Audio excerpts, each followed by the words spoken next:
basically have a legitimate sort of three-way race here. Yeah, Joe Biden well ahead, but with less than 50% of the vote. John, I never thought I would see something like this among black voters. The View's making up fake statements about black voters again. What is going on? Because they try to earn our vote. I think they need to continuously go to black churches year after year after year, because black churches have been sort of the bastion of the civil rights movement. And it's a political thing for us. You know, I go to St. Charles Borromeo. It's a black church. It's not unusual for the homily to discuss politics, and we have meetings after the church. I will say this church is controversial. It's called the 180 Church in Detroit. It was. I mean, I just heard the lady on the microphone come into her ear and say 180. She doesn't even know what she's reading. She can't read. She can't talk. Get it out, Sonny. What the hell is going on?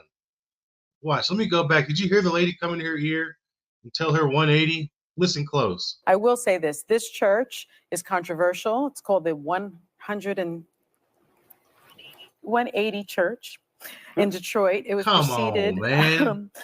I think that I don't know how much longer we have to say this isn't about black voters choosing between Biden and Trump. This is about black voters choosing between Biden and the couch.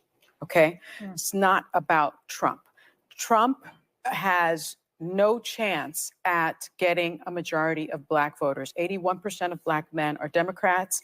97% of black women are registered Democrats. So this is what the scenario looks like. Well, and it's just a fallacy. A fallacy? Okay, Sonny. Well, check this out. CNN senior data reporter Harry Etten is with us. So where does the race stand among African-American voters right now? Yeah, I keep looking for this to change, to go back to a historical norm, and it simply put has not yet. So this is the margin, or Biden and Trump among black voters, compare where we were at this point in 2020, compare where we are now. You know, at this point, look at this. In 2020, Joe Biden was getting 86% of the African-American vote. Look at where it is now. It's 70%. That's a 16-point drop, John. And more than that, it's not just that Joe Biden is losing ground, it's that Donald Trump is gaining ground. You go from 7%, single digits at this point in 2020, to now 21%. And again, John, I keep looking for signs that this is going to go back to normal, and I don't see it yet in the polling. If anything, right now we're careening towards a historic performance for a Republican presidential candidate, the likes of which we have not seen in 6 decades. And when you dig into this number here, what is the makeup of that number? This is where we get very interesting. So I decided to dive deeper into the crosstabs, figure out where is it that Joe Biden is truly struggling among black voters. All right, so this is black voters, Biden versus Trump margin. Look at black voters age 50 and older, and you'll see, look, Joe Biden was leading amongst this group at this point by 83 points back in 2020. Now it's 74 points. So yeah, a slight decline in that margin, but nothing out of this world.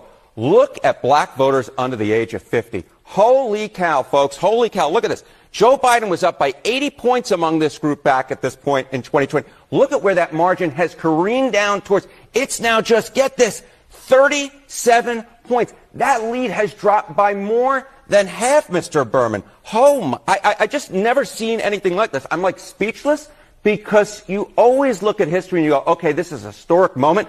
If this polling is anywhere near correct, we are looking at a historic moment right now where black voters under the age of 50, which have historically been such a big part of the Democratic coalition, are leaving it in droves. That is a huge drop over a 4-year period, at least right now.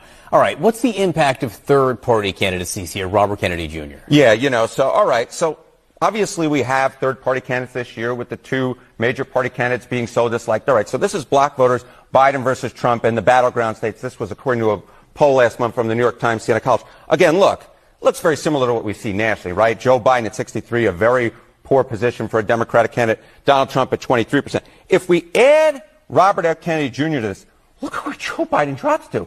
Less than half the vote among black voters. Less than half the vote among black voters in the battleground states. Donald Trump drops as well to 14%, so not quite nearly as historic. But look at this. RFK with 11%. You basically have a legitimate sort of three-way race here. Yeah, Joe Biden well ahead, but with less than 50% of the vote. John, I never thought I would see something like this among black voters. And for those questioning who Robert Kennedy would hurt more, at least in these numbers, in this measurement right here, Biden loses 14, Trump loses 9. So it's clearly Joe Biden. It's exactly right. It seems to me this is, yes, it's partially a artifact of Donald Trump perhaps being better liked among black voters, but it's also a real artifact of Joe Biden being significantly less liked among black voters than he was 4 years ago. Harry Etten, great to see you. Thank you. That is so funny to me.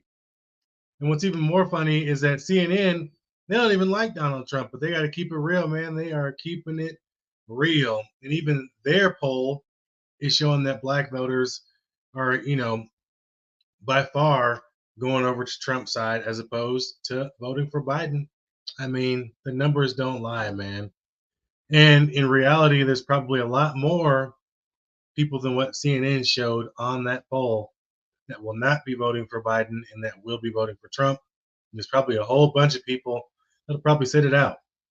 You guys let me know your thoughts down below. Thank you for stopping by. You're watching the Unexplained Outlook, and I'll see you in the next video.